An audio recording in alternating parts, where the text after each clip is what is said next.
গায়েবানা জানাজা কর্মসূচি ঘিরে পল্টনে পুলিশের সঙ্গে বিএনপির সংঘর্ষের ঘটনা ঘটেছে। বিস্তারিত জানাতে সরাসরি যুক্ত হচ্ছেন সহকর্মী সাইফুল ইসলাম। সাইফুল,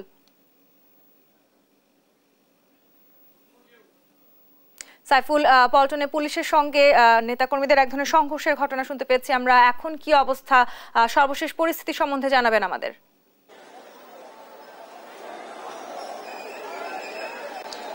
তন্নি, বাইতুল মোকাররমে বিএনপির যে গায়েবানা জানাজাটি অনুষ্ঠিত হওয়ার কথা ছিল, সেই গায়েবানা জানাজাটি অনুষ্ঠিত হওয়ার পরপরই কিন্তু বিএনপি মহাসচিব মির্জা ফখরুল ইসলাম আলমগীর সহ দলের স্থায়ী কমিটির সদস্যরা যখন বাইতুল মোকাররম থেকে বের হয়ে যান গায়েবানা জানাজা শেষে, তখন কিন্তু তাদের পেছনে পেছনে বিপুল সংখ্যক নেতাকর্মী পেছনে পেছনে স্লোগান দিতে দিতে বের হন এবং মিছিলটির পেছন দিক থেকে নেতাকর্মীদের আটক করার চেষ্টা করলে আইন শৃঙ্খলা বাহিনীর সদস্যরা তখন কিন্তু নেতাকর্মীরা বিভিন্ন স্থানে অবস্থান নিয়ে তাদের উপর ইটপাটকেল নিক্ষেপ করে এবং পরবর্তীতে আইন শৃঙ্খলা বাহিনীর পক্ষ থেকেও কিন্তু রাবার বুলেট, টিয়ার সেল এবং সাউন্ড গ্রেনেড ব্যবহার করা হয়েছে এবং ইতিমধ্যেই কিন্তু এই নয়াপল্টন এলাকায় বিজয়নগর যে সড়কটি রয়েছে সেই সড়কটিতে আপাতত যান চলাচল বন্ধ রয়েছে এবং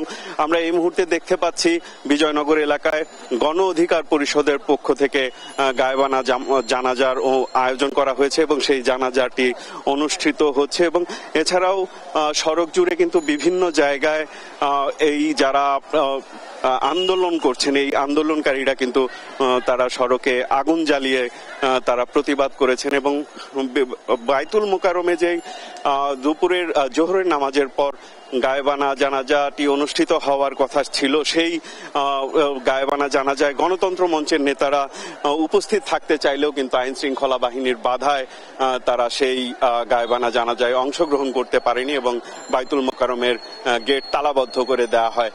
তো এখন এই মুহূর্তে কিন্তু এই পুরো এলাকা আইন শৃঙ্খলা বাহিনীর সদস্যরা নিয়ন্ত্রণে নিয়ে নিয়েছে। এর মাঝে দিয়েই যারা বিরোধী রাজনৈতিক দলের বিভিন্ন ছোট ছোট দলের নেতাকর্মীরা রয়েছেন, তারা কেউ গায়েবানা জানাজা পড়ছেন, কেউ তারা বিক্ষোভ প্রদর্শন করছেন এবং সড়কে কিন্তু এখনো আগুন জ্বলছে। তো এই ছিল আমার কাছে এখানকার সর্বশেষ পরিস্থিতি। তন্নি।